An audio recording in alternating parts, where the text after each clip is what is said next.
ശബരിമലയിൽ ശരിക്കും എന്താണ് സംഭവിക്കുന്നത്? ഇന്നലെ 1,03,000 പേരോ മറ്റോ വന്നു. മിനിങ്ങാന്ന് 50,000 പേരുണ്ടായിരുന്നു എന്ന് പറയുന്നു. നട തുറന്നിട്ടേ ഉള്ളൂ. ഇന്ന് പക്ഷേ ജനസംഖ്യ കുറവാണ്. കാരണം ഇന്നലെ തന്നെ വലിയൊരു മെസ്സേജ് നമുക്ക് കൊടുക്കാൻ പറ്റിയല്ലോ.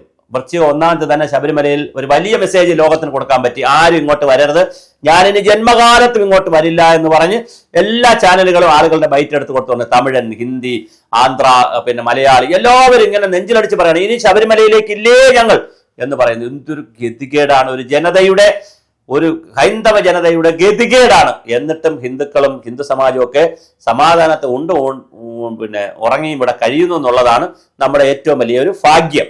ഞാൻ വേറൊന്നും കുറ്റപ്പെടുത്തി പറയല്ല, നമ്മുടെ ഒരു ഭാഗ്യം. വേറൊരു സമൂഹത്തിലാണെങ്കിൽ ഇതൊന്നും സംഭവിക്കത്തില്ല. ഇങ്ങനെയൊന്നും അല്ല കാര്യങ്ങൾ പോണം. അത് പോട്ടെ, ഇതിന്റെ കലാവാക്യമൊന്നും അല്ലല്ലോ. അങ്ങനെ പോട്ടെ. എന്താണ് ശബരിമലയിൽ ശരിക്കും സംഭവിച്ചത്? ഇപ്പൊ KJMR IAS അവിടെ ചാർജ് എടുത്തു. അദ്ദേഹം ഒരു ദിവസമായിട്ടുള്ള ചാർജ് എടുത്തിട്ട് അവിടെ അദ്ദേഹത്തിന് ഈ തയ്യാറെടുപ്പൊക്കെ നടത്തിയതിനെ കുറിച്ചൊന്നും പറയാൻ നമുക്ക് കഴിയത്തില്ല. അദ്ദേഹത്തെ മാറ്റി നിർത്തുന്നു. ഞാൻ വീണ്ടും പറയുന്നു, KJMR IAS ഒരു 2 ദിവസമായിട്ടുള്ളൂ. അദ്ദേഹത്തെ മാറ്റി നിർത്തിയിട്ട് എന്താണ് ശബരിമലയിൽ കുറെ കാലം കൂടെ നടക്കുന്നത്? നമ്മുടെ ശ്രീജിത്ത് IPS എന്ന് പറയുന്ന അദ്ദേഹത്തിനാണ് പോലീസ് സംവിധാനത്തിന്റെ ചുമതല.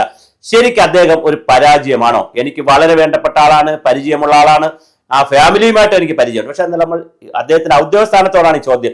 അദ്ദേഹം ഒരു പരാജയപ്പെട്ടു പോയോ എന്ന് അദ്ദേഹം ഒരു ആത്മപരിശോധന നടത്തണം. ഒന്നാമത്തെ വിഷയം. രണ്ടാമത്തെ വിഷയം, 50,000 പേര് വരേണ്ടിടത്ത് 1,00,000 പേര് വന്നാൽ എന്ത് ചെയ്യുമെന്നൊരു ചോദ്യമുണ്ട്. പക്ഷേ ഇതിനകത്ത് കുറെ കുഴപ്പങ്ങൾ കഴിഞ്ഞിട്ടുണ്ട്. കഴിഞ്ഞ പ്രാവശ്യങ്ങളിൽ പുണ്യം പൂങ്കാവനം പദ്ധതികളൊക്കെ അവിടെ നടന്നപ്പോൾ അതിൽ P. വിജയൻ IPS പോലുള്ളവർ അവിടെ ഉണ്ടായിരുന്നു.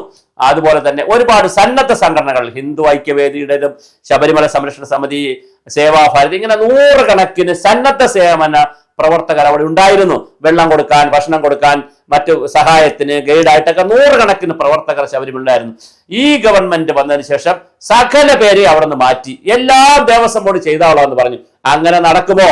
ഉത്സവം നടക്കുമ്പോൾ ഉത്സവ കമ്മിറ്റിയാണ് ഉത്സവം നടത്തുന്നത്. ഉത്സവ കമ്മിറ്റി ഉത്സവം നടത്തുമ്പോൾ 1000കണക്കിന് 100 കണക്കിന് ചെറുപ്പക്കാരെയും ബാഡ്ജൊക്കെ കുത്തി അവിടെയൊക്കെ നിർത്തി. അങ്ങനെയാണ് ഉത്സവം കളർഫുൾ ആക്കുന്നത്. എല്ലാ അമ്പലങ്ങളിലും അങ്ങനെയല്ലേ ചെയ്യുന്നത്. എന്തുകൊണ്ട് ശബരിമലയിൽ അങ്ങനെയൊന്നും ചെയ്യുന്നില്ല? അവിടെ അക്രഡിറ്റഡ് ആയിട്ടുള്ള ഹിന്ദുവിന്റെ ക്ഷേത്രമാണല്ലോ, ഹിന്ദുക്കളാണല്ലോ പ്രധാനമായി വരുന്നത്. അവർ ഹിന്ദു സംഘടനകളെ, അല്ലെങ്കിൽ പിന്നെ ഏത് സംഘടന ആയിക്കോട്ടെ, അത് ആരും ആയിക്കോട്ടെ, ആ സംഘടനകൾക്ക് കൃത്യമായ അക്രഡിറ്റേഷൻ കൊടുത്തുകൊണ്ട് അവർക്ക് ആവശ്യമായ സഹായം ചെയ്തു കൊടുത്തിരുന്നെങ്കിൽ റെഡ് ക്രോസിന് സഹായം എടുക്കാം, SPCയുടെ സഹായം എടുക്കാം, NCCയുടെ എടുക്കാം, NSSന്റെ എടുക്കാം, സകല പേരുടെ സഹായവും എടുക്കാൻ. NSS എന്ന് പറഞ്ഞാൽ നാഷണൽ സർവീസ് സ്കീമാണ്, നായർ സർവീസ് സൊസൈറ്റിയിൽ. വേണേ അവരുടെ സഹായം എടുക്കാം, SNDPയുടെ സഹായം എടുക്കാം. എല്ലാ ഹിന്ദു സംഘടന വേണേ രജിസ്റ്റർ ചെയ്യണം. ജയകുമാർ സാറിന് ചെയ്യാവുന്ന ഒരു നിർദ്ദേശമാണ് ഞാനീ പറയുന്നത്. ഇനി ഒരു സീസണോടെ സാറിനുള്ളൂ, അടുത്ത ഒരു വർഷം ഇനി സാറിനുള്ളൂ. ആ സീസണിലേക്ക് സാറിന് പരീക്ഷിക്കാവുന്നതാണ്. അതായത് ഈ സന്നദ്ധ സംഘടനകളെ കൃത്യമായിട്ട് ഇതുമായി മെർജ് ചെയ്യണം, അവരെ ഇതിനകത്ത് കൊണ്ടുവരണം. അവർക്ക് കൃത്യമായി കാർഡ് കൊടുക്കുക, അവർ അക്രഡിറ്റേഷൻ കൊടുക്കുക. അങ്ങനെ അവിടെ താല്പര്യമുള്ളവർ 1000കണക്കിന് ചെറുപ്പക്കാരികളുമായിരിക്കും ശബരിമലയിലേക്ക് ഇത് വരാൻ താല്പര്യപ്പെട്ട് നിൽക്കുന്ന ഭക്തജനങ്ങൾ. അവർക്ക് പ്രായപൂർത്തി 10-നും 50 വയസ്സിന് ഇടയ്ക്കുള്ള സ്ത്രീകൾക്ക് ശബരിമല പടികയറി കൂടെന്നല്ലേ ഉള്ളൂ, അല്ലെങ്കിൽ സന്നിധാനത്ത് കൂടെന്നല്ലേ ഉള്ളൂ. താഴെയുള്ള പ്രവർത്തനങ്ങളൊക്കെ നടത്താമല്ലോ. അവർക്ക് പിന്നെ എരുമേലിയിലെയും അതുപോലെ പമ്പയിലെയും ഒക്കെ ആളുകളെ ഗൈഡായി നിന്ന് പ്രവർത്തനങ്ങൾ നടത്താമല്ലോ. അതുപോലെ തന്നെ പോണ വാഹനങ്ങളിൽ ആവശ്യമായ ഗൈഡൻസ് കൊടുക്കാൻ പറ്റും. എന്തുകൊണ്ട് പോണ വഴിക്ക് വാഹനം നിർത്തി 2 മിനിറ്റ് 1 മിനിറ്റോ 2 മിനിറ്റോ വാഹനം ഒന്ന് നിർത്തി അതിനകത്ത് കയറി ഒരു അവയർനെസ് കൊടുക്കാം, അവർക്ക് നോട്ടീസ് കൊടുക്കാം. അവർക്ക് ആവശ്യമായ പിന്നെ പോണ വാഹനങ്ങളിലെല്ലാം മൈക്ക് സെറ്റ് വഴി അല്ലെങ്കിൽ സ്പീക്കർ വഴിയിട്ടുള്ള പിന്നെ ഇത് കൊടുക്കാം. അല്ലെ ഡിവൈസ് കണ്ടുപിടിക്കണം. ഇവിടെ എന്തെല്ലാം ഡിവൈസ് ഉണ്ട്. ഇപ്പോൾ നാട്പോളിൽ അപ്ലൈ ചെയ്ത് കഴിഞ്ഞാൽ നമുക്ക് വീട്ടിലേക്ക് വെക്കാൻ കഴിയുന്ന ഓം എന്ന് പറയുന്ന ഓം ഇങ്ങനെ പാട്ട് കേട്ടുകൊണ്ടിരിക്കുന്ന, അതിൽ 10-30 ഗാനങ്ങൾ, ഹിന്ദു ഗാനങ്ങൾ, ഭക്തി ഗാനങ്ങൾ കേൾക്കുന്ന പിന്നെ ഇതൊക്കെ കിട്ടും, ഡിവൈസ് കിട്ടും. അതുപോലത്തെ ഡിവൈസ് ഒക്കെ ശബരിമലയ്ക്ക് കണ്ടുപിടിക്കണമെന്നേ. അത് കണ്ടുപിടിച്ചിട്ട് ഈ ഡിവൈസ് എല്ലാ വാഹനങ്ങളിലും ആ ഡിവൈസ് വെക്കണം. ഒരു പർട്ടിക്കുലർ ഇതാകുമ്പോൾ വാഹനങ്ങളിൽ ഡിവൈസ് വെച്ച് കൊടുക്കണം. അല്ലെങ്കിൽ അത് ബാറ്ററി ഇട്ടുള്ളത് കണ്ടുപിടിച്ചു കഴിഞ്ഞാൽ പിന്നെ തീർച്ചയായിട്ടും അതായി. അപ്പൊ അതിനകത്തുകൂടി അനൗൺസ്മെന്റ് പോകണം. ശബരിമല ഇങ്ങനത്തെ ഒരു ക്ഷേത്രമാണ്, കാനന ക്ഷേത്രമാണ്, അവിടെ പ്ലാസ്റ്റിക് പറ്റില്ല, അവിടെ തിരക്ക് പറ്റില്ല, പ്ലാസ്റ്റിക് കുപ്പി പറ്റില്ല, അങ്ങനെ തുടങ്ങിയ വലിയൊരു സന്നാഹം അവിടെ നടത്തുന്നതിന് പകരം ഇതെന്താണ് കാട്ടിക്കൂട്ടുന്നത് ശബരിമല? ഇത് അയ്യപ്പനെ നിങ്ങൾ എന്തിനാണ് ഇങ്ങനെ? ശരിക്കും പറഞ്ഞാൽ സമ്പൂർണ്ണ പരാജയമാണ്. ജയകുമാർ IAS ഒഴിച്ച്. കാരണം അദ്ദേഹം ഒരു ദിവസം ആയതുകൊണ്ടാണ് മെരിറ്റാണ് നമ്മൾ കൊടുക്കുന്നത്. അതിനൊരു കൊടുക്കണമല്ലോ. ഒരാൾ ചെന്ന് ഒരു ദിവസം ആവും മുമ്പേ കംപ്ലീറ്റ് നേരത്തെയുള്ള സിസ്റ്റം എങ്ങനെയായിരിക്കും നമുക്ക് പറയാം. അതുകൊണ്ട് അദ്ദേഹത്തിന് ഒരു കുഷൻ ടൈം കൊടുക്കുന്നു. ബാക്കി അവിടെ ഉണ്ടായിരുന്ന എല്ലാ സംവിധാനങ്ങളും കൃത്യമായി പൊളിച്ചെഴുതേണ്ട സമയം കഴിഞ്ഞു. കഴിഞ്ഞ വർഷം ഇതുപോലെ പരാതി ഉണ്ടായിരുന്നു. എന്നിട്ട് എന്താണ്? കൂടുതൽ പോലീസുകാരന്മാരെ താഴെ ഇടുന്നത് പ്രായോഗികമല്ല. 18-ാം പടിയിൽ നിർത്തുന്നത് പ്രായോഗികമല്ല, ആള് കൂടിയ പാമ്പ് ചാവൂല, അല്ലെങ്കിൽ കുട്ടികളെയും മുതിർന്നവരെയും കയറ്റിവിടാൻ പറ്റത്തില്ല, ബുദ്ധിമുട്ട് വരുമെന്നാണ് ശ്രീജിത്ത് IPS പറയുന്നത്. ശരിയായിരിക്കാം, 100% ശരിയായിരിക്കാം. പക്ഷേ അവിടെ 18-ാം പടിയുടെ അടുത്ത് മാത്രമല്ലല്ലോ ഈ പ്രശ്നം. പമ്പയിൽ പ്രശ്നം, എരുമേലിൽ പ്രശ്നം, ട്രാൻസ്പോർട്ട് ബസ്സിൽ പ്രശ്നം, സകലയിടത്തും പ്രശ്നമല്ലേ? ഈ പ്രശ്നങ്ങൾ മാറ്റണ്ടേ? ഈ പ്രശ്നങ്ങൾ മാറ്റുന്നതിനുള്ള സംവിധാനം ഒരുക്കണ്ടേ? ഈ കുടിവെള്ളമില്ലെന്നേ, ഇരിക്കാൻ സ്ഥലമില്ലെന്നേ, നടക്കാൻ സ്ഥലമില്ലെന്നേ, ഇതിനേക്കാൾ എത്രയോ ലക്ഷക്കണക്കിന് ആളുകൾ തിരുപ്പതിയിൽ പോകുന്നു, എത്രയോ ആളുകൾ മൂകാംബിയയിൽ പോകുന്നു, അവിടെ ഒന്നും ഈ പ്രശ്നമില്ലല്ലോ. എന്താ ശബരിമല മാത്രം ഈ പ്രശ്നം? കക്കാനും മോഷ്ടിക്കാനും കള്ളക്കണക്ക് വയ്ക്കാനും അയ്യപ്പന്റെ വിഗ്രഹം എങ്ങനെ അടിച്ചുകൊണ്ട് പോകാമെന്ന് നോക്കുന്ന സംഘം തന്നെ അവിടെ ഉണ്ട്. അതിൽ ഒരു ദേവസ്വം ബോർഡിന്റെ 2 പ്രസിഡന്റുമാരോ അല്ലെങ്കിൽ ഒരു എൻവാസുവോ ഒരു പോറ്റിയോ അല്ലെങ്കിൽ ഒരു കർമ്മിയോ ഒക്കെ പിടിക്കപ്പെട്ടിട്ടുള്ളൂ. ബാക്കിയുള്ള കൊച്ചു കൊച്ചു പാമ്പുകൾ, കൊച്ചു കൊച്ചു നെത്തോലി മീനുകളെല്ലാം അവിടെ തന്നെ ഉണ്ട്.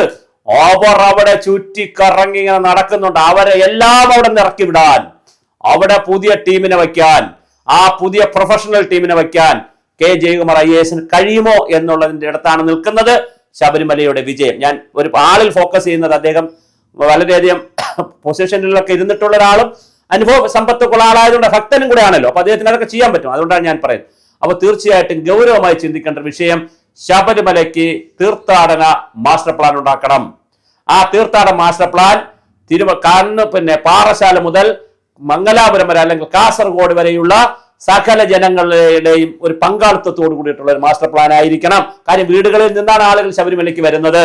അതുപോലെ തന്നെ തമിഴ്നാട്ടിൽ നിന്നും ആന്ധ്രയിൽ നിന്നും കർണാടകത്തിൽ നിന്നും മറ്റ് സ്റ്റേറ്റുകളിൽ വരുന്നവരെ ബോർഡറിലിട്ട് പിടിക്കണം. ബോർഡറിലിട്ട് പിടിച്ചു കഴിഞ്ഞാൽ അവർക്ക് ആവശ്യമായ കൃത്യമായ പ്രോട്ടോകോൾ ഉണ്ടെങ്കിൽ മാത്രമേ ശബരിമലയിലേക്കുള്ള വാഹനങ്ങൾ കടന്നു പോകൂ, കടത്തിവിടാൻ കഴിയുകയുള്ളൂ. ഈ തരത്തിൽ വളരെ ഗൗരവതരമായ ഒരുപാട് കാര്യങ്ങൾ ചെയ്യുന്നതിന് പകരം ഇന്നലെ എത്രയോ കുഞ്ഞുങ്ങൾ ശബരിമലയിൽ വന്ന് തന്റെ ജീവിതത്തിലെ ഏറ്റവും വലിയ ആഗ്രഹമായിരിക്കും താൻ വിശ്വസിക്കുന്ന ദൈവത്തിന്റെ അടുത്ത് പോയി ഒന്ന് പ്രാർത്ഥിക്കുക, താൻ വിശ്വസിക്കുന്ന ദൈവത്തെ ഒന്ന് കാണുക എന്നുള്ളത്. എത്രയോ കുഞ്ഞുങ്ങളാണ് ഇന്നലെ തളർന്നു വീണത്, എത്രയോ മുതിർന്നവരാണ് തളർന്നത്. വേലി ചാടുന്നു, കമ്പിവേലി ചാടുന്നു, മുള്ളുവേലിയല്ല മറ്റേ ബാരിക്കേഡുകൾ ചാടുന്നു, വെള്ളം കിട്ടുന്നില്ല, തളർന്നു വീഴുന്നു, കുഴഞ്ഞു വീഴുന്നു.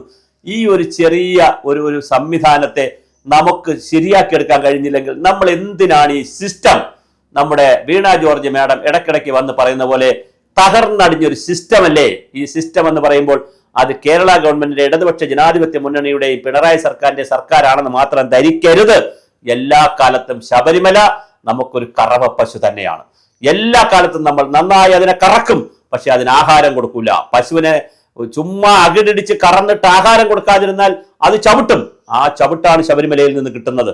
വളരെ കഷ്ടമാണ് ശബരിമലയിൽ ചെയ്തുകൊണ്ടിരിക്കുന്നത്. അവിടുത്തെ വരുന്ന ഭക്തന്മാരെ ഒരു സ്നേഹ ബഹുമാനവും ഇല്ലാതെ അവരെ കൈകാര്യം ചെയ്യുന്നത് ചാനലുകൾ കാണുമ്പോൾ നമ്മൾ ഈ കാലഘട്ടത്തിൽ ജീവിക്കേണ്ടി വന്നല്ലോ എന്നുള്ള ഒരു കുറ്റബോധവുമുണ്ട്. ഒന്നും ചെയ്യാൻ കഴിയുന്നില്ലല്ലോ. ചാനലിലിരുന്ന് അടച്ച മുറിയിലിരുന്ന് വീഡിയോയുടെ മുന്നിൽ ക്യാമറയുടെ മുന്നിൽ ഇങ്ങനെ പറഞ്ഞ് കോപ്പിലെ കൊടുങ്കാറ്റ് പോലെ ഇങ്ങനെ പറഞ്ഞു കളയാനല്ലാതെ ഒന്നും ചെയ്യാൻ കഴിയുന്നില്ലല്ലോ എന്ന് കരുതുന്നു. എന്തായാലും ഈ സീസൺ ഇങ്ങനെ നടക്കും. ഇങ്ങനെയൊക്കെ വിവാദങ്ങളുടെയും പ്രശ്നങ്ങളുടെയും ഭാഗമായിട്ട് നടക്കട്ടെ. പക്ഷെ കെ ജയകുമാർ IAS എന്നറിയപ്പെടുന്ന പറയുന്ന ദേവസ്വം ബോർഡ് പ്രസിഡന്റിന് കുറെ കടമകളുണ്ട്, കർത്തവ്യങ്ങളുണ്ട്.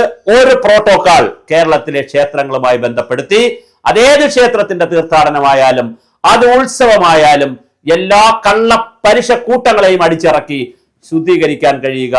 ഇനിയൊരു തീർത്ഥാടന കാലം ശബരിമലയിൽ കണ്ണീരിന്റെയും കരച്ചിലിന്റെയും മഴ നനയലിന്റെയും വെയില് കൊള്ളലിന്റെയും ആകാതിരിക്കട്ടെ. അത് വളരെ കൃത്യമായൊരു തീർത്ഥാടന കാലം അവിടെ ഉണ്ടാകട്ടെ. അത് കേരള സമൂഹത്തിന്റെ മൊത്തത്തിലുള്ള സാമ്പത്തിക, സാമൂഹിക, സാംസ്കാരിക വളർച്ചയ്ക്കും അത് ആവശ്യമാണ്. അല്ലാതെ വിവാദങ്ങൾ ഉണ്ടാക്കാനല്ല നമ്മളിത് പറയുന്നത്. ശബരിമലയിൽ സമഗ്രമായ പൊളിച്ചെഴുത്ത് വരുമെന്ന് തന്നെ വിചാരിക്കാം. ഒരു കാര്യം ഇവിടെ പറഞ്ഞ് അവസാനിപ്പിക്കട്ടെ. ഇതിൻ്റെ ഇടയ്ക്ക് ഞാൻ 1-2 വീഡിയോ കണ്ടായിരുന്നു. NDRFും കേന്ദ്രസേനയും ഇന്നലെയല്ലേ ശരിക്കും അവിടെ വരേണ്ടിയിരുന്നത്, അവർ ഇന്നലെ വന്നില്ല എന്നുള്ളതിന്റെ നിഗൂഢമായ അജണ്ടകൾ ഉണ്ടെന്നുള്ള ചാനൽ ചർച്ചകളും പോകുന്നുണ്ട്. അങ്ങനെയുണ്ടെങ്കിൽ അതും കഷ്ടമാണ്. എന്തുകൊണ്ട് കേന്ദ്ര ഗവൺമെന്റും NDRFും മറ്റ് സംവിധാനങ്ങളും വൃശ്ചികം 1 തലേ ദിവസം തുലാമാസത്തിൽ തന്നെ അവിടെ ക്യാമ്പ് ചെയ്ത് ഇത് കോർഡിനേറ്റ് ചെയ്തില്ല എന്നൊരു ചോദ്യം ഭക്തർക്കുമുണ്ട്, പൊതു സമൂഹത്തിലുമുണ്ട്.